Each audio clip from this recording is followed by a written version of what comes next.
Welcome to Acton Line, the podcast of the Acton Institute for the Study of Religion and Liberty. I'm Eric Cohn, executive producer. Since 2006, economist Russ Roberts, the John and Jean Nault Research Fellow at the Hoover Institution, has hosted the podcast EconTalk, a weekly deep conversation with economists and thinkers from other disciplines on ideas related both directly and indirectly to economics and the economic way of thinking. Economics is a powerful analytic tool which can empower us to choose more wisely as both individuals and groups. Such tools, however, should not be confused as either ends in themselves or the measure of human values. Religion is, like economics, embedded in the fabric of life itself. Its neglect, and the neglect of other humanistic values in the face of unprecedented prosperity, poses new challenges to animate our lives of affluence with purpose. Today, Acton's Dan Huger talks with Russ Roberts about the intersection of faith and economics, and how Roberts' own Jewish faith has influenced his life and work. You can check out resources for this episode in our show notes, posted at blog.Acton.org. And if you like this program, you can help us reach even more listeners by sharing it with a friend. Acton Line is available on Google Play, Spotify, Apple Podcasts, or wherever you listen.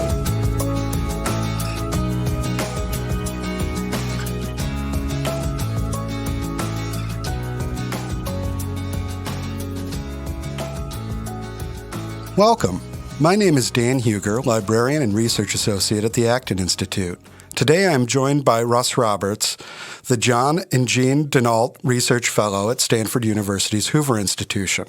He is the host of the always outstanding weekly podcast EconTalk, which features long conversations with interesting thinkers from many disciplines. He is the author of numerous books, including his most recent titled Gambling with Other People's Money, How Perverse Incentives Cause the Financial Crisis. He is also something of an interdisciplinary artist with novels, poems, and 2 rap videos on the ideas of the economists John Maynard Keynes and F.A. Hayek. Today, we'll be having a conversation about the role of religion in shaping his own pursuit of meaning and purpose in life, and in his vocation as an economist. Russ, welcome to Acton Line, and thank you for being with us. Great to be with you. First, I'd like to begin noting that your podcast, EconTalk's audience, is largely a secular one. And while you mention your own religious beliefs and practice periodically when relevant to the conversations, they don't take center stage in the vast majority of those conversations. What is your own religious background, and what does your religious practice look like? You're absolutely right about EconTalk. My religious practice arises now and then. I think it mostly comes up when we're talking about the distractions of technology and the addictive nature of social media. I sometimes will mention that I observe the Jewish Sabbath, which means that from sunset on Friday to dark on Saturday for 25 hours, I abstain from a lot of things, but one of them includes technology. So I'm not on my phone, driving my car, watching TV, or on my computer. So that's where it tends to come up. But of course, it underlies, for me, a lot of what I do on that program. My personal practice, as I mentioned, is Jewish. I was not raised as a religious Jew. I came to I was raised in, I would call a traditional Jewish household. But as I got older, in my 30s, I took on the full range of obligations of Orthodox Judaism, more or less. When I say more or less, we're all flawed. Mm-hmm. Sure, there are many things I didn't keep the right way, but I did what I hope was the best that I could do in making that commitment. And so as a result, it permeates my daily life, it permeates my years, and it permeates my career to some extent, inevitably. Yeah. No, it's striking how those things shape you, and at first very small, and then the aggregate of that is a very large sort of personal transformation.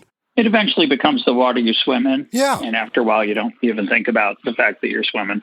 You're just a fish. and it adds a great deal. There's some tangible things you can point to that determine a Jewish life. One of them being the Sabbath. I mentioned what you can eat. There's some obvious obligations that you have, but the result isn't easily described simply as you have to do this or you can't do that.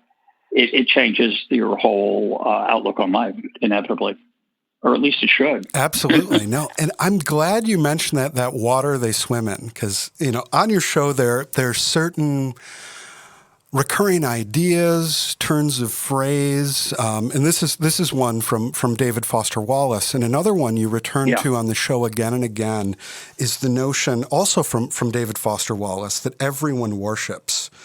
What does that mean to you, and how does that idea work itself out in your own sort of consciousness and religious practice? How do you bring that worship into the world? And how does that worship shape the way, you orient yourself in relationship to other people? So it's hard to think of a two-word phrase that is more resonant than that and thought-provoking, the idea that everyone worships. So what I understand David Foster Wallace to mean, he means that we're all devoted to something. It's one of the things he means by that. And he suggests that if you're going to be devoted to something, you might choose one with a divine focus rather than, say, money or beauty or fame. But I think to understand it more broadly, I think it speaks to something deep in our human nature, which is the desire to be part of something larger than ourselves. We yearn for that. We yearn for the transcendent, the awesome. It speaks to something deep and primal within us. And, for me, it helps me think about the way that people move in the world, both religiously in the normal sense of the word religious, meaning through church, synagogue, or mosque, but it also means the way people move through the world who don't have that in their lives. And I think we all look for things like those things to fill a part of us. So that's what I learned from David Foster Wallace. And I think when you think of things that way, the religious side of us has an element of, when I think now with the traditional sense of the word religious, the religious side of us has an element of the mysterious. Yeah. It's not purely rational. Doesn't mean it's irrational. Mm-hmm. It's not purely rational, though. It's not. Our religious identities are typically not up for debate, right? You and I are not going to have a debate on the divinity of Jesus. It's not. The facts aren't what determine where we stand on that issue. It's a deeper, supra-rational part of ourselves. It's not really amenable to the standard techniques of science or the way we lead our, say, academic lives or other parts of our life. And so as a result, it's set aside. And when I think of everyone worships, the David Foster Wallace insight, one of the things that helps me think about is that's a part of everyone's identity, everyone's existence. There are parts of us that are deeply rooted and aren't, we pretend that they are, if the facts didn't coincide with my view, I've changed my view. But that's very hard for us to do. And we choose our facts, of course, to help enforce and support and inspire us in our religious beliefs. And I don't say that in a demeaning or I don't think it's just part of who we are as human beings. So that's the first part of your question. The second part was, how does it affect my my work day or work life or EconTalk? I think you wanted to know. I don't know. I like to think I'm doing something more than just chit-chatting with people for an hour a week. So I think for me, there's a sense of purpose there that I find deeply rewarding. Part of it's an international conversation I'm able to have, not just with my guests, but with my listeners. I like the idea that they're listening in and they send me emails to tell me that, the impact of the program. So, I think for me, it's a very inspiring way that I get to spend my time. I'm very blessed. Yeah. No, that's wonderful. And it's so interesting when we talk about this incalculable element of experience, this element of experience that in fact, may be the ground on which we can make the sort of discriminative choices, when we can evaluate our likes and our dislikes and sort of step back from appearance, a raw appearance. And this is the place from which we can make meaning for ourselves of these appearances, is something that's very striking to hear from an economist, because economists and economics has been famously skewered as the dismal science. And economists as people who sort of know the price of everything and the value of nothing. And I know that you've been very critical of many economists that you see with this impulse to reduce all of life to the economic or to sort of raw economic data. How does your own understanding of the vocation of an economist been shaped by these criticisms and by that caricature? And in what sense are they fair and in what sense are they not? Well, there are two aspects to your question, which I think are important. One is the narrowly, what we would call a financial, your salary, your standard of living, the kind of car you drive, how big your house is. I think we all understand that those are not the source of meaning in our life or a source of well-being. We understand that we don't have roof over our head or enough to eat. Life is quite miserable, but I think there's a huge mistake in economics that presumes that our command over goods and services determines how happy we are or our well-being. It's literally built into the framework of economics. We talk about people maximizing utility being a catch-all phrase for whatever gives us satisfaction. And inevitably, what gives us satisfaction in most economic models is stuff.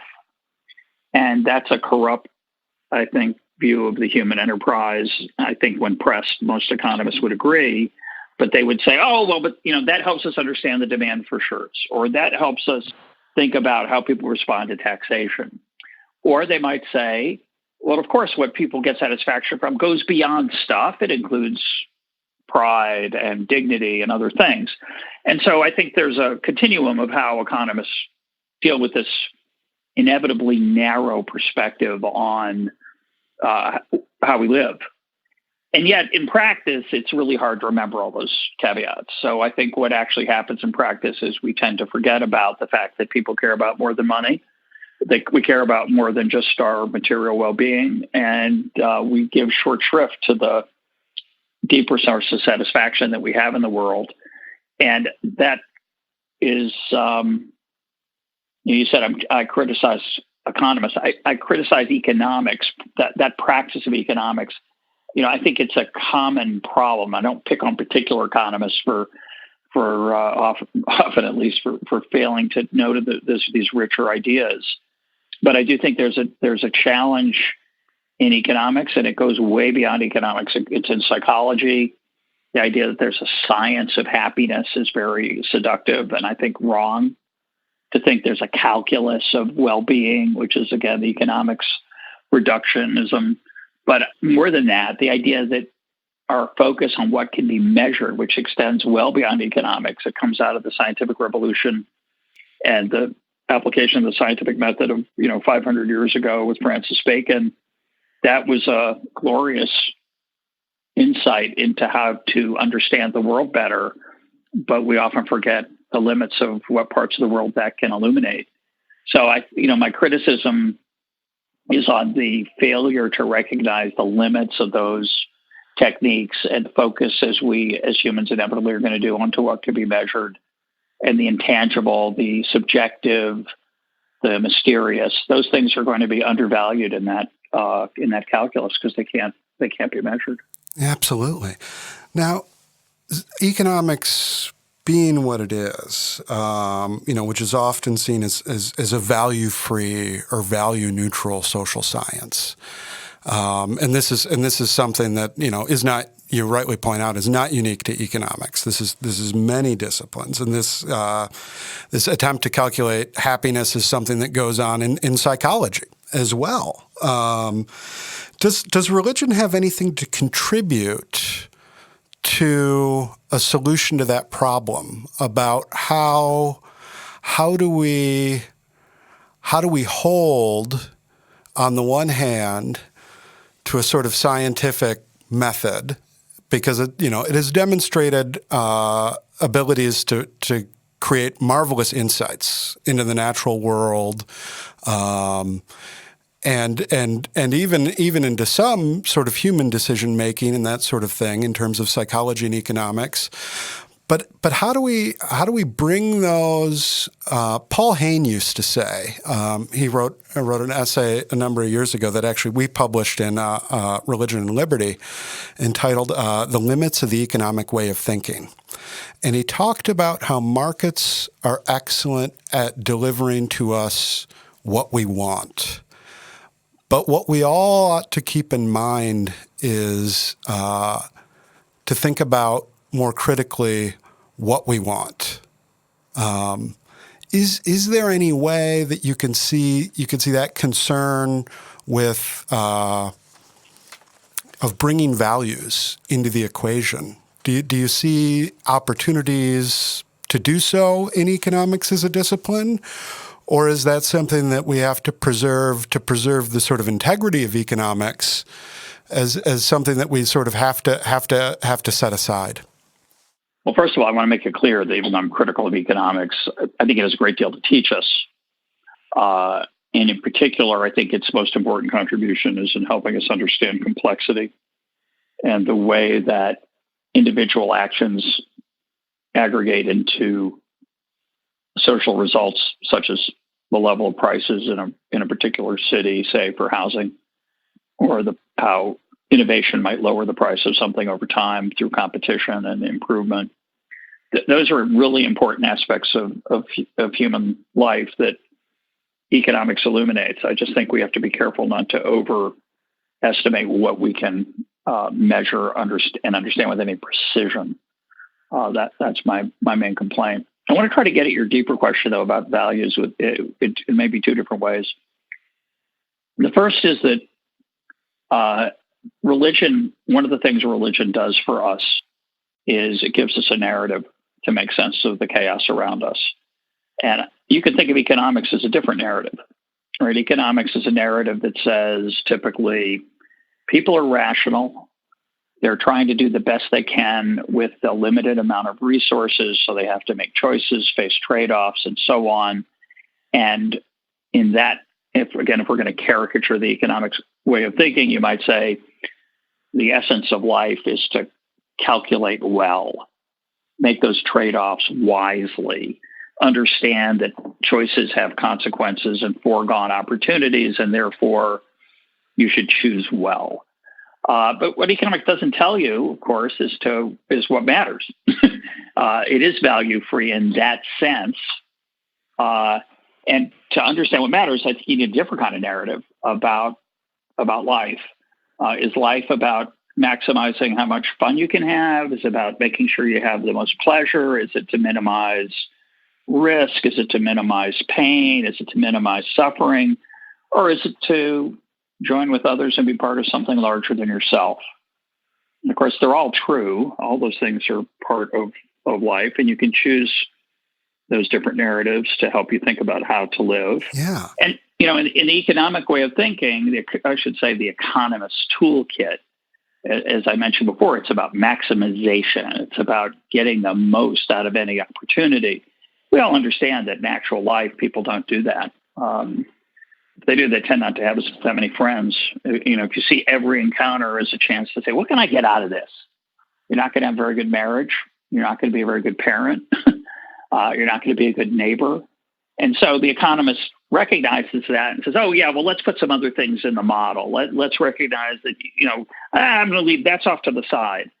But, of course, as we live our lives, we have to confront those things all the time as parents and as husbands and wives and children of older parents say. These are things that we have to cope with.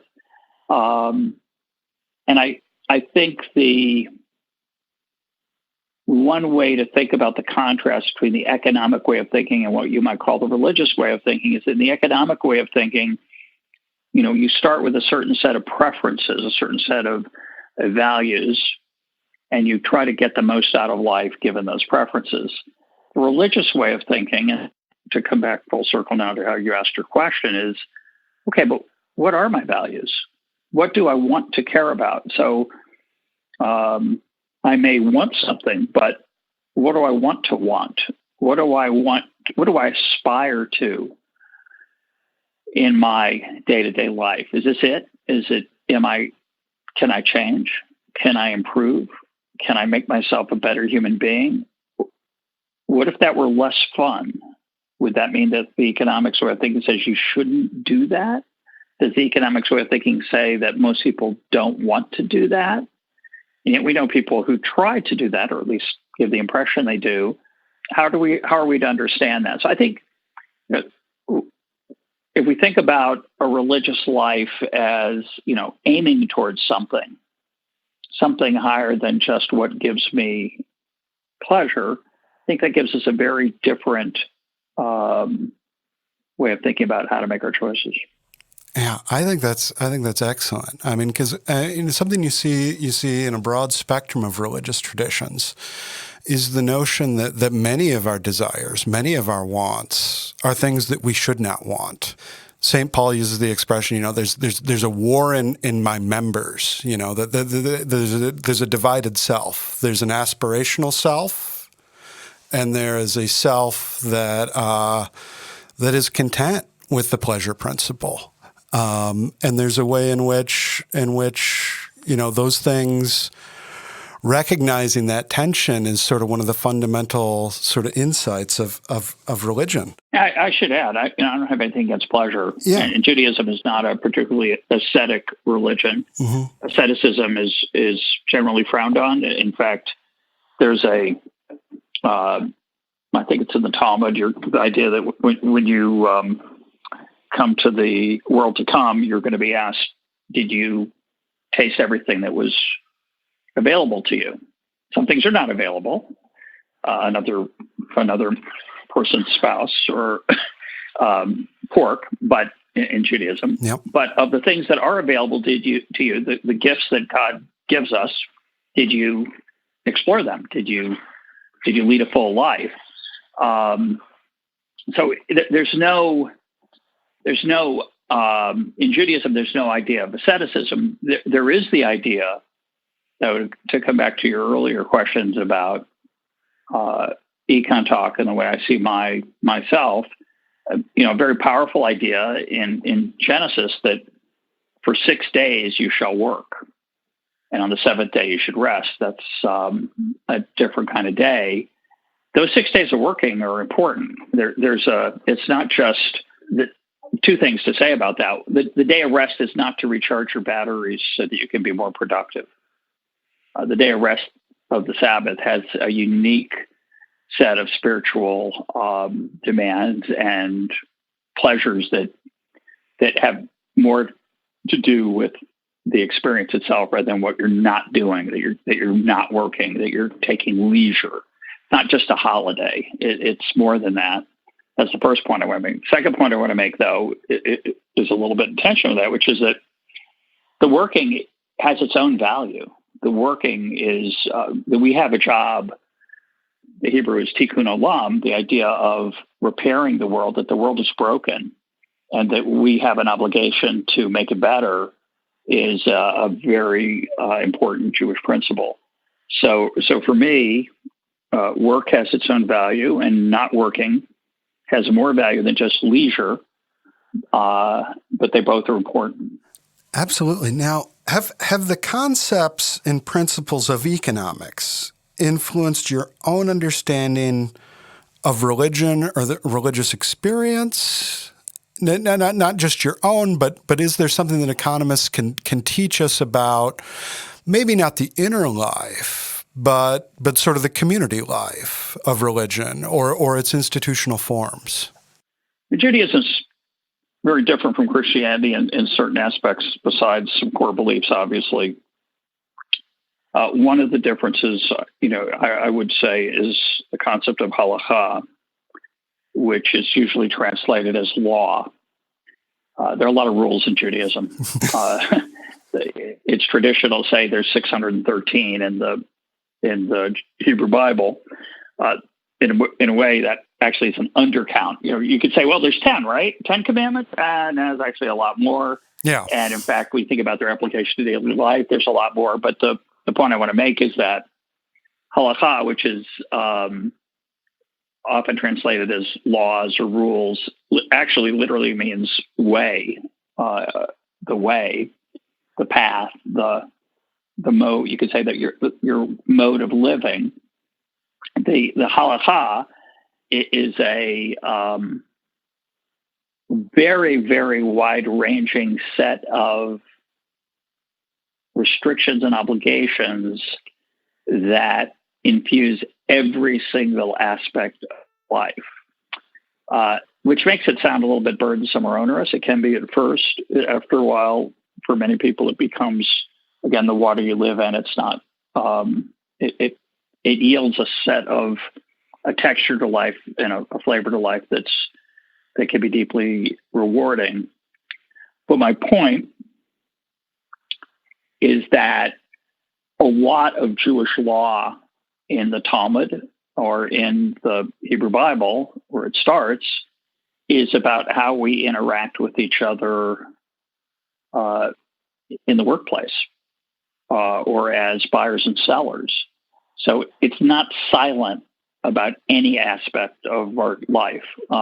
In Judaism, everything has the potential to be elevated, made holy through that set of commandments that we're expected to keep and observe. And that includes things, just to take a trivial example, not trivial, but a modest example, having honest weights and measures. Mm-hmm. You're commanded to keep honest weights and measures. Now, there are times when you could probably change something, get away with something, be dishonest. You're not supposed to. You might be tempted to. You might fail, do it anyway, but you're supposed to. So you're supposed to take care of your ox so it doesn't gore other people. You got to keep it fenced in. You got to make sure you don't dig a hole that someone could stumble into and hurt themselves. When you build a roof, you have to put a parapet around it so people don't fall off it when they come to visit you. So there's a whole set of legal obligations that an observant Jew has to keep. And economics has a lot to say about many of those things. We're not going to go into it, but there are parts of the Hebrew Bible that remind me of the Coase theorem. Yeah. Coase theorem is an economic principle that describes how people interact when something I do, say, either causes you harm or bothers you.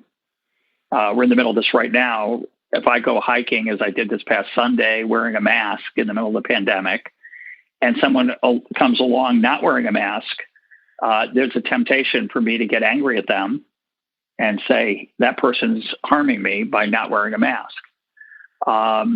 They're putting me at risk. They may have the virus. And Coase would actually remind me that I'm also free to move away from that person. There's two ways to fix that problem. One way is for that person to either choose to wear a mask or be required to wear one, which is happening in many states and cities around the world. But another way Coase would say is, another way to reduce the harm from somebody not wearing a mask is to stay far away from them. And maybe that's the right thing to do. So those kind of situations of mutual harm in this case, but it can also be mutual benefit. Mm-hmm. A case of mutual benefit would be where my bees pollinate your almonds. Yep. And I'm giving you a benefit, and therefore you owe me money. Well, that'd be one way to solve it through the court. There are other ways to solve that problem.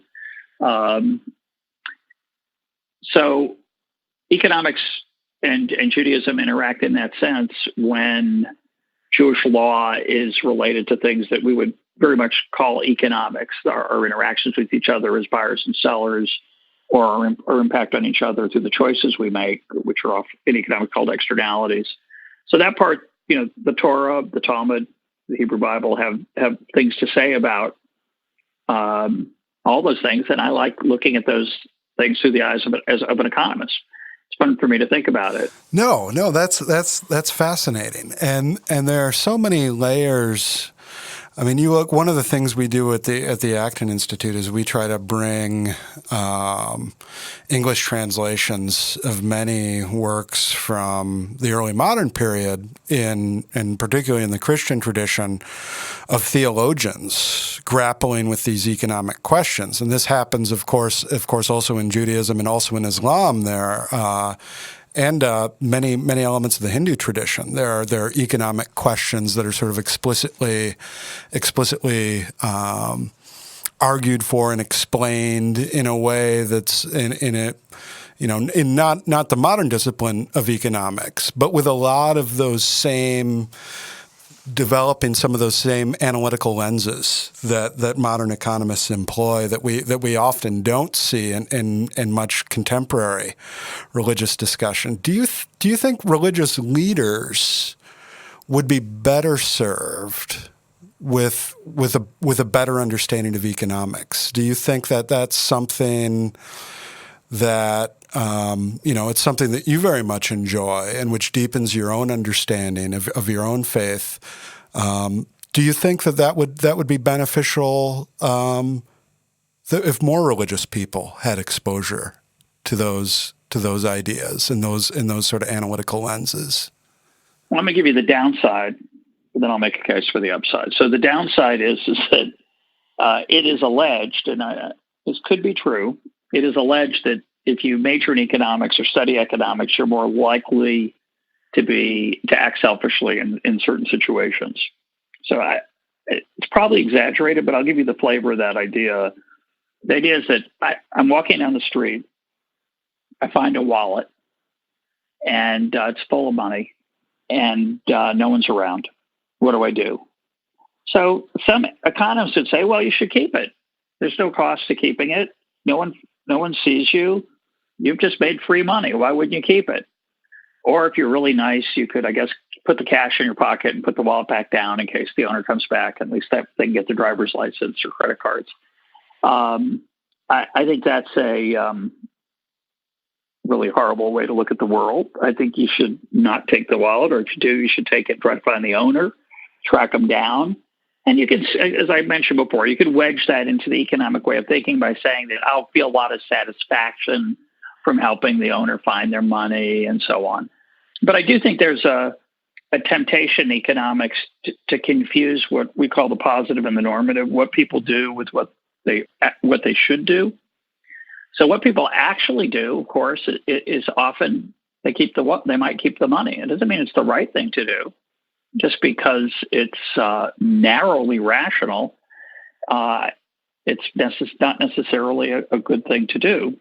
And so I think one of the drawbacks of economics is, to come back to our earlier conversation, part of the conversation, if you're not careful, you can start to think of human decisions as mostly a form of pluses and minuses, costs and benefits calculus, and people grasping to maximize their opportunities and so on. And I think that's a little bit too narrow for a lot of human existence. So that's the downside. The upside, though, is quite large. So I think most clergy would avoid the downside. I don't think they're going to become grasping based on learning about economic principles.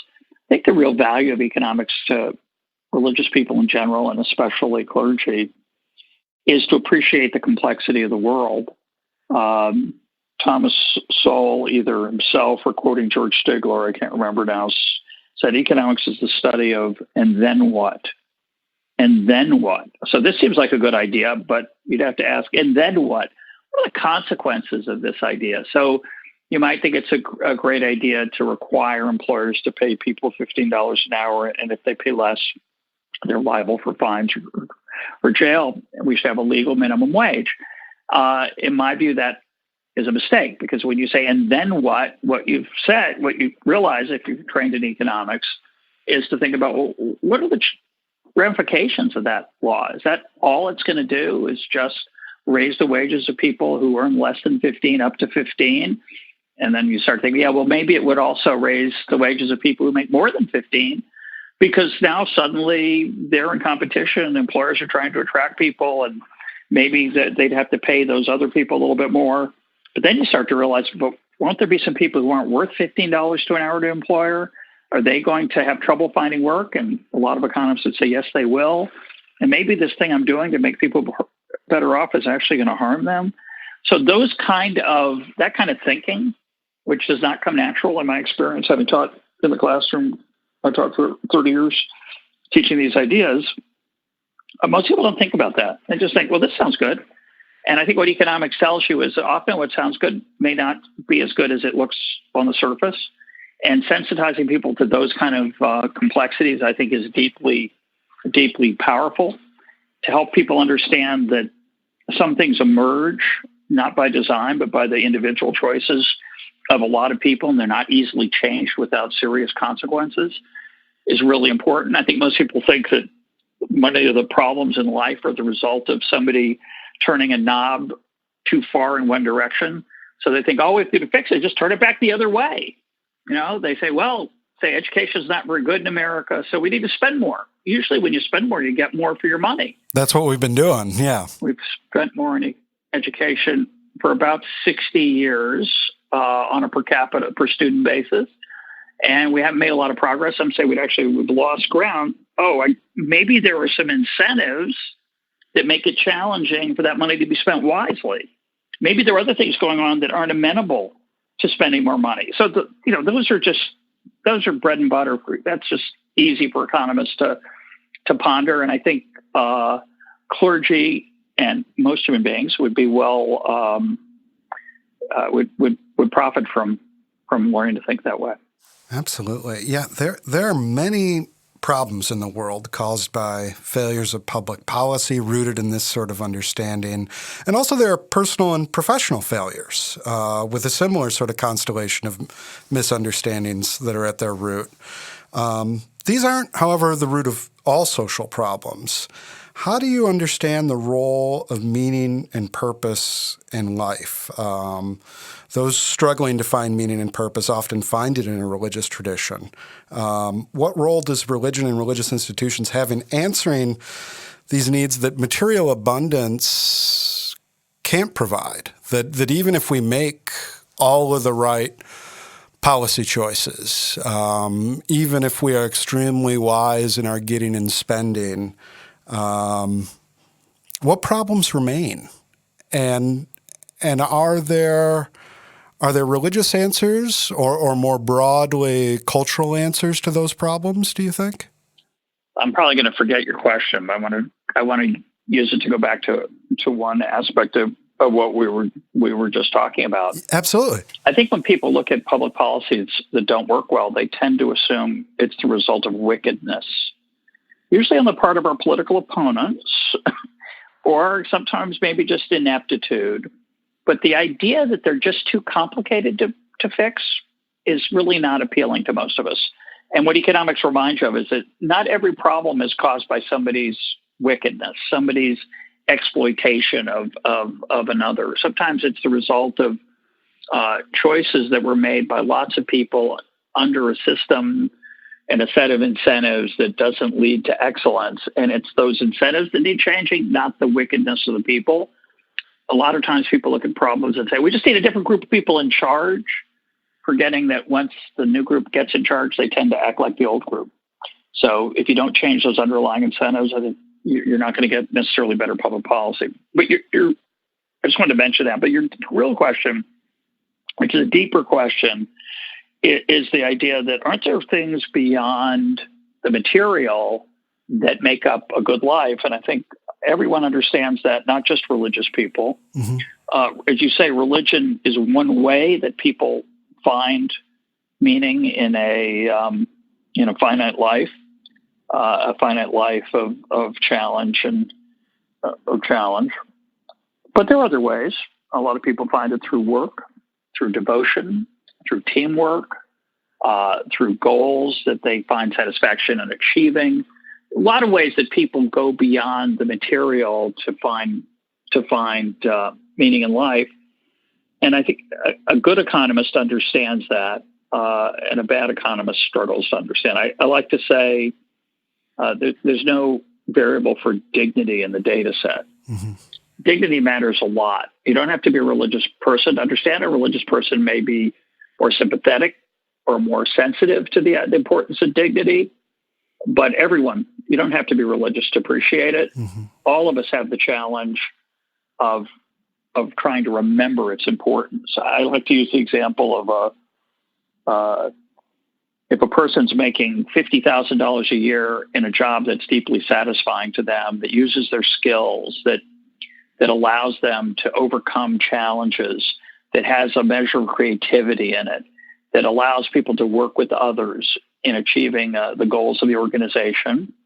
If that job is replaced by a $50,000 check, the person is not annually, that person is not indifferent. The worst kind of economics is, well, you're the same. In both cases, you have $50,000 worth of stuff. But of course, what's missing in the second story is the dignity and pride and satisfaction that comes from a job well done, from a job shared with others. And while religious people might be especially sensitive to that if they're the right kind of religious people, religious people are like economists. You can struggle to remember the things you should remember, just like economists can struggle to remember things they should remember. But I think everybody understands that that those things matter, and I think we're becoming increasingly aware of that. It's you could argue it's a result of our great prosperity. Yeah, the fact that we worry about dignity rather than starvation is a great tribute to the us we're able to lead. A great source of gratitude we should have that we live in a world where the dignity we get from our job, the pride or satisfaction or reward, emotional reward, we care about that alongside the fact that it feeds our families and ourselves. That's a really recent modern phenomenon that through most of human history would be met with puzzlement because the main focus was just to keep food on the table. So we're lucky to live in a world, I think, where we have to deal with these issues. It's kind of like the thing about social media. I have various addictions over time on my iPhone, my smartphone. Sometimes I might be addicted to Twitter and have trouble tearing myself away from my Twitter feed. Right now I'm on chess.com playing a little too much chess. So the fact that I have challenges in using my time wisely in the face of social media or some app on my phone, that's a good problem to have compared to the others that we've suffered in human history. Just like obesity is our problem, not starvation. Obesity is a bad thing to have, to be. It's bad to be obese. It's not good for your health, your quality of your life, but it beats starvation. Yeah. So we have many, many gifts, and we now have a different set of challenges to cope with as a result of that wealth. And it is an incredible luxury to worry about the meaningfulness we get from our work and not just whether we're hungry or not. In the blessing itself comes the challenge, and that I think is fitting. Wherever we are, there are opportunities to become distracted. And the challenge should be an invitation for people to work out those things, to find that meaning, and to advance, to reflect on goals and aspirations and what we worship. Russ, thank you so much for being with us here on Acton Line. This has been very illuminating discussion, and thank you for your work, both as an economist, as someone who brings these ideas to people and packages them in new and interesting narratives, and also somebody who brings a sensibility and a sensitivity to human dignity to all of those endeavors. Thank you. Enjoyed talking.